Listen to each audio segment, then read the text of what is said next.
The TAIEX suffered its worst single-day loss in history today, dropping by over 660 points or 6% to close below 10,000 points.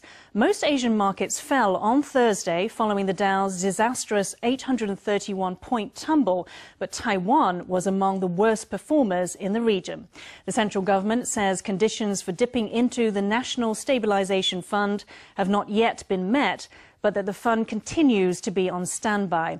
Meanwhile, in the currency market, the Taiwan dollar also took a tumble to close at 31.105 NT against the greenback.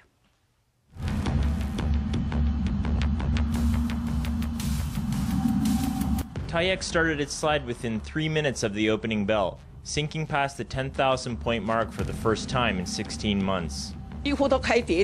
Many are at the limit down price. Many people are watching on the sidelines and they are not selling.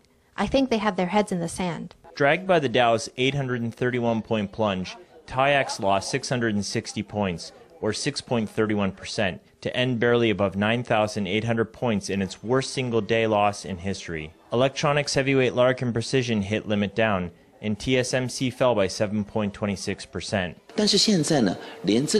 We've lost the last thing we've been holding on to, the 10,000 point mark. Now we don't even have the 9,900 point mark. I feel that the situation is very bad. 42 billion NT were poured into the stock market from state funds, including the new labor pension system, the old system, and the labor insurance fund. But the National Stabilization Fund made no moves to prop up share price. The National Stabilization Fund will monitor the situation closely. Basically, it depends on whether the market conditions meet the eligibility requirements.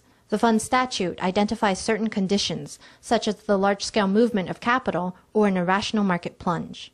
Meanwhile, on the currency market, there was more bad news as the Taiwan dollar continued to weaken against the greenback to close at 31.105 NT.